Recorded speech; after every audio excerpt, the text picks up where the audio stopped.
the Ka-50 Black Shark. But this isn't just any old shark. This is the latest from Eagle Dynamics, the Black Shark 3. This latest version comes with a complete set of upgrades, everything from a missile warning system to extra pylons specifically for heat-seeking missiles. The Black Shark 3 will get you to the battlefield, no matter what kind of threat you may meet along the way.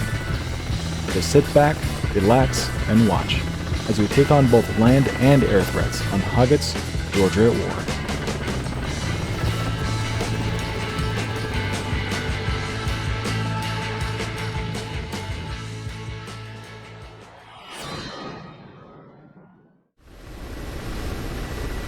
If you notice, I was messing around with the Q&H setting on my altimeter, and that is because I recalled an issue with the Shkval where uncaging it without correcting the Q&H would result in an offset in the vertical plane, so I wanted to correct that before actually reaching the target area.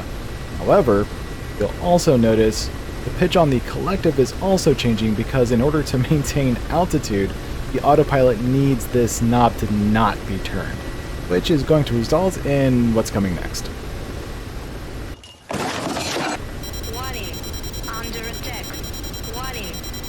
And what you're hearing there is part of the new system where it is warning me that there is a missile being fired in my general vicinity, so it is possible that I'm under attack. Unfortunately, it's also incredibly annoying, but I guess that is kind of the point. So it's probably worth mentioning, my objective for this session was to clear the southeast FARP of any enemy forces around it because we already had it, but it was effectively surrounded, and also to knock out any strike targets that happen to be nearby. As I got a bit closer, I noticed a speck in the sky, so I uncaged the Shkval to see if I could get a little look as to who exactly is in front of me.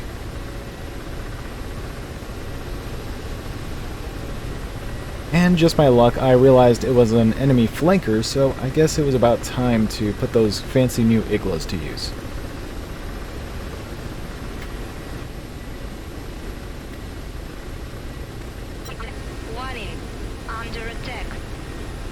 It's a little hard for you guys to see, and also my gaze bubble, the little overlay you see on the screen, it isn't quite accurate as to exactly where I'm looking, but the enemy fighter appears to have dropped down closer to the horizon and is kind of riding along the buildings. So it seems friendly cap is giving that enemy flanker something to think about.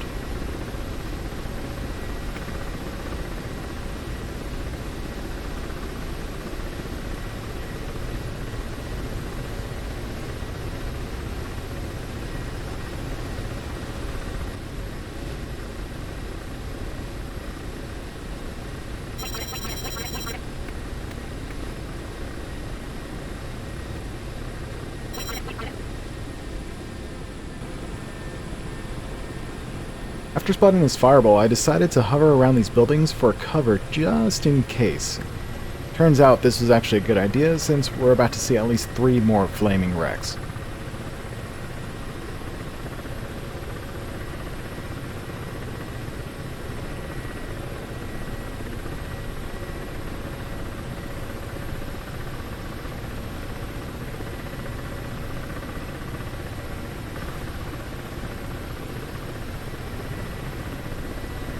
After spending the last few minutes lying in wait, I finally spotted an enemy flanker, so it was time to ready up those Iglas and try to get an air-to-air kill.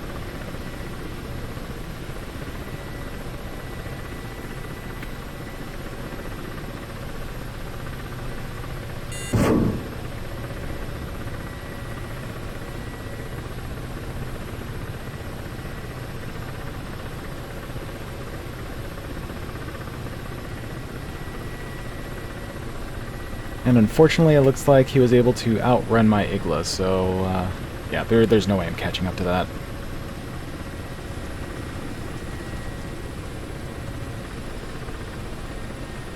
And this is when I finally got within Vicar range of the first set of targets. I figured the buildings in the city would serve as a nice bit of cover to duck behind in case something tried shooting back.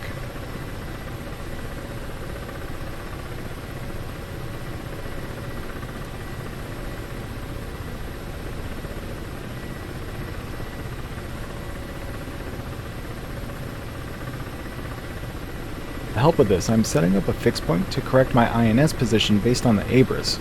This is a neat trick to avoid doing a 20-minute precision alignment when you first start up.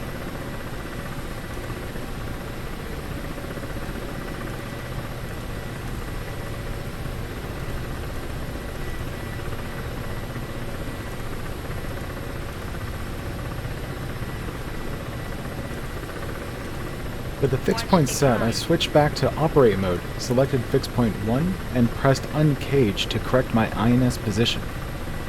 This helps make sure my nav target position is still accurate, but for good measure, I also corrected my heading by switching from gyro to MH, then back to gyro.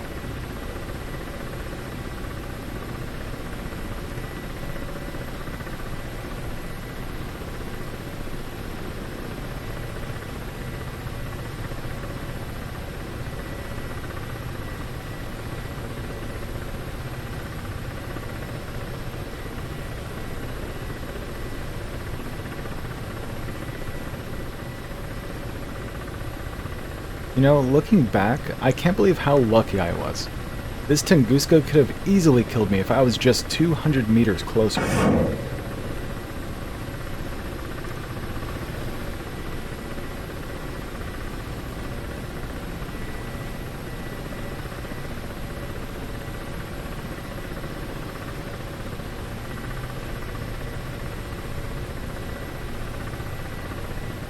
Strangely, I somehow managed to miss with that first Vickers, so I'm going to take a quick look around, just make sure we're not being stalked by any enemy aircraft, and take another shot.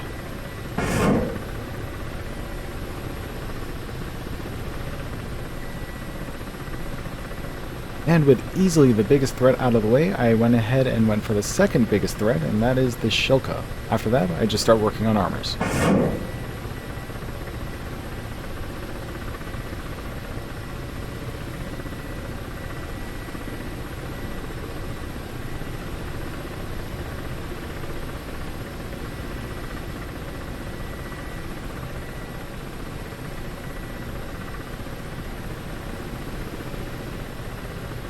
Apparently my spidey senses were tingling because I just happened to notice the speck off in the sky, so I went ahead and used my Shval to take a look at it just to make sure it wasn't an enemy.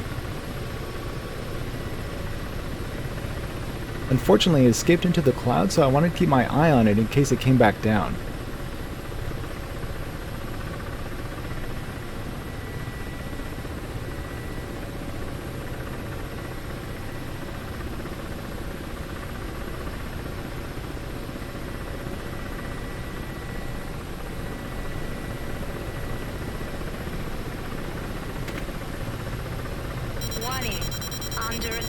Oh, and here I had no idea what was behind me, but for whatever reason I decided not to pop flares and just maneuver a tiny bit.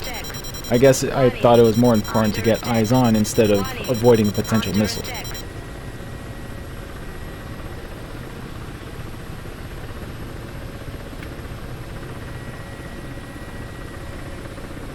And here we can see a very brief glimpse of a Tomcat, which means it was a friendly, but I think I wasn't sure at the time, so I wanted to take a second look.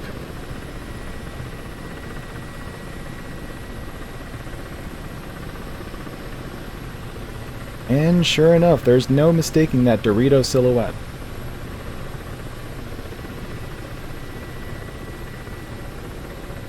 Now that I knew friendly Cap was in the area, I could stop looking over my shoulder constantly and just focus on the objective.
Unfortunately, I wasn't able to find any remaining units even though the objective hadn't said it was cleared yet, so chances are they were obstructed by trees or buildings or something, so I decided the best course of action was to reposition and then take another look from another vantage point.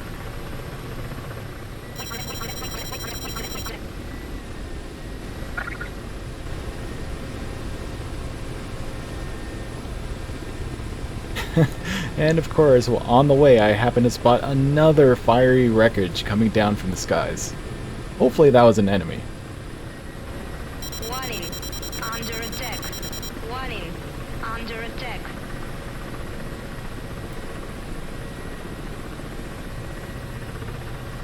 Ah, and here is when I was able to spot a friendly Apache going to town on the same objective, so I guess this just kind of adds to the to the conditioning of not paying attention to the missile warning anymore, just because it's going to be constantly going off for friendly stuff.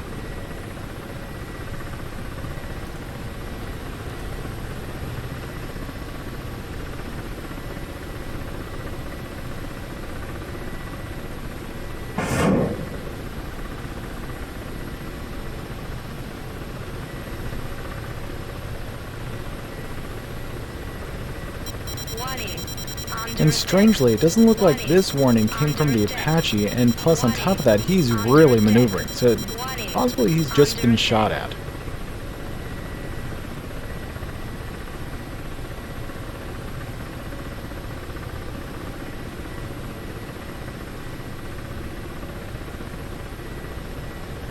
Yeah, even reviewing the recording, I still can't tell if that was from him being shot or if he just overreacted and just nosedived on his own. Not sure. Under attack. Warning, under attack.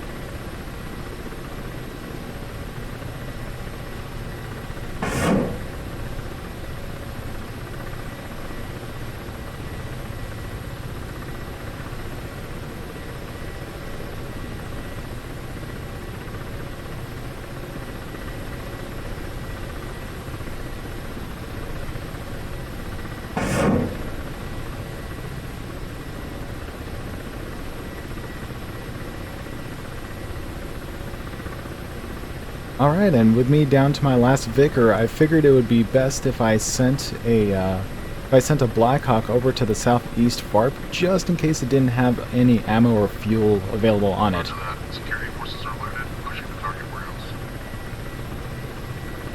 And after a bit of scanning, the only thing I could find was this remaining infantry unit of some kind, like the guy who supplies the man pads with more man pads.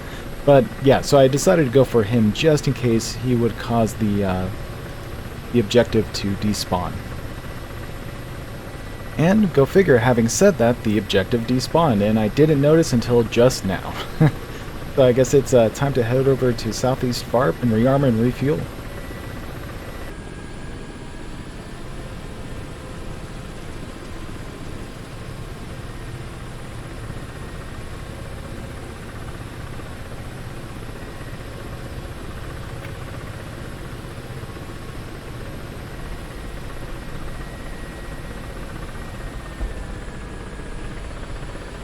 Request refueling.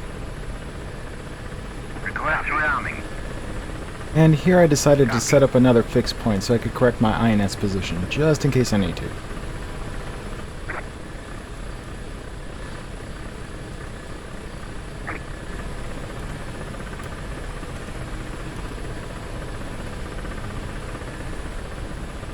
And here we can see our next objective, so I'm going to use the Abris to find the coordinates and then enter that in as my next nav target point.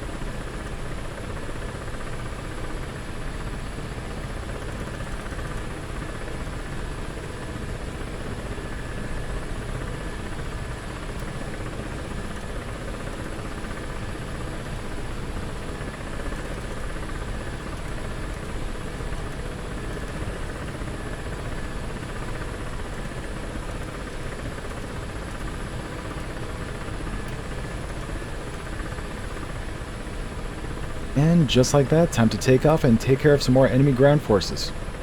And luckily, they're already within Vicar range, so I just need to take off, get in position, and start firing.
Under attack.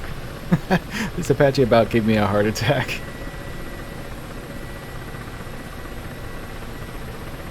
Warning. Under attack. Warning. Under attack.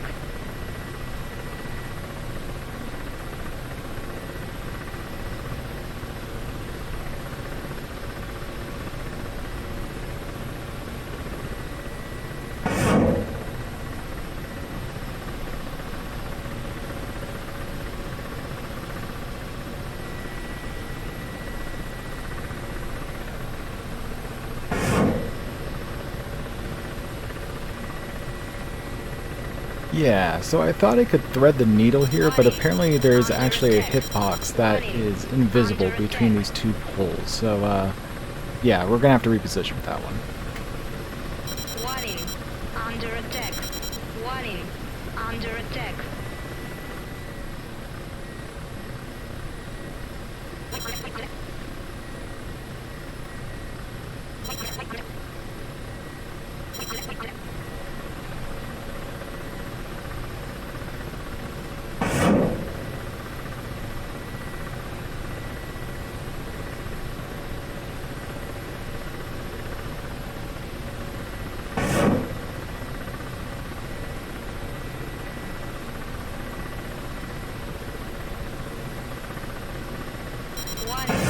Under attack. Warning. Under attack. Warning. Under attack. Warning. Under attack. And with that last T-72 destroyed, I figured it was safe enough to go in for a gun run on these remaining structures.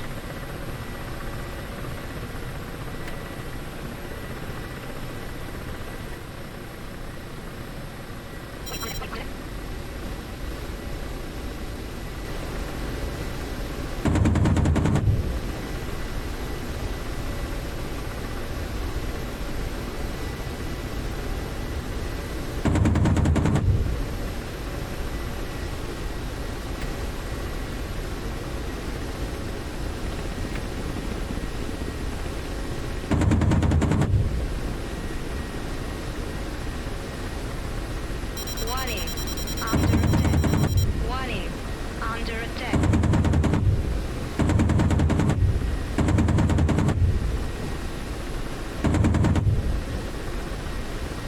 And just like that, I've done everything I could against this particular strike target because there is nothing in my arsenal that can do anything to that bunker. But there is another nearby strike target with a power plant that could do some damage to.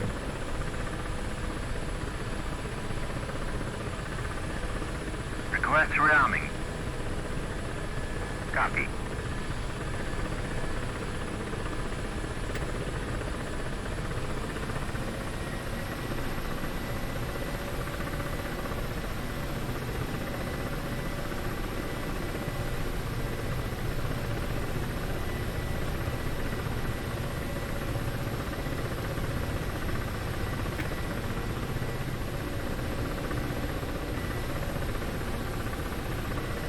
For this one, I figure I might as well clean everything up since I've got enough Vigors and S-13 rockets to basically take care of the whole strike target.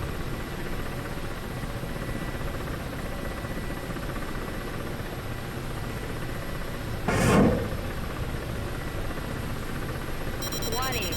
Under attack. Warning. Under attack.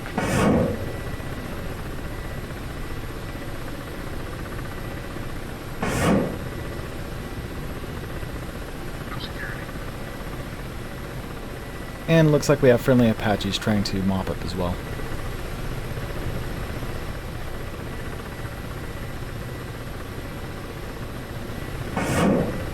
Warning. Under attack. Warning.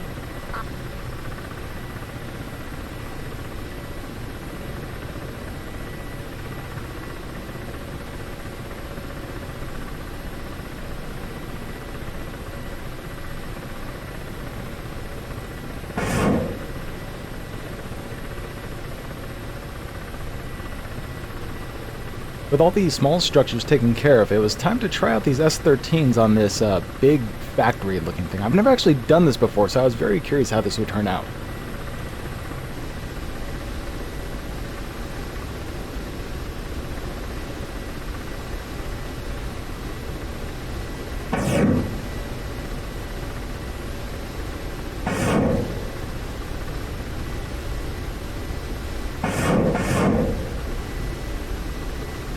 And turns out that was pretty freaking awesome. Oh man, that was great to watch back.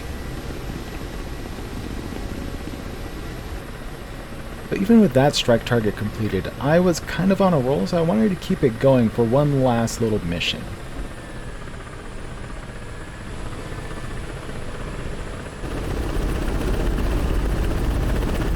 So we restocked on our Vigors, our Iglas, and we also restocked on our S-13s because those were crazy fun. But, if you notice, we are about 40 kilometers away from our next objective, which means we're going to be pretty deep into enemy territory, and honestly, I'm about to bite off more than I can chew. And this is the final objective of the night. So I decided to take on a triple strike target. So there are 3 strike targets right next to each other, which means there's 3 times the normal amount of units to deal with, which is way more than I have enough ammo for. And that means I needed all the help I can get. Warning. Under attack. Warning. Hell yeah. As good as the Black Shark 3 is, help with this many targets from both a Warthog and an Apache was a welcome sight.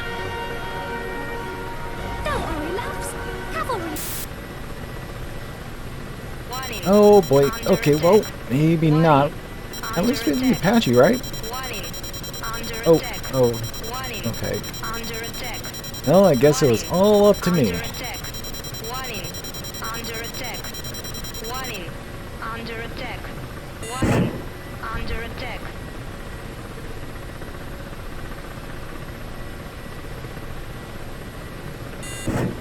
Now, I will say, it does make sense that the SU-25Ts are difficult to hit.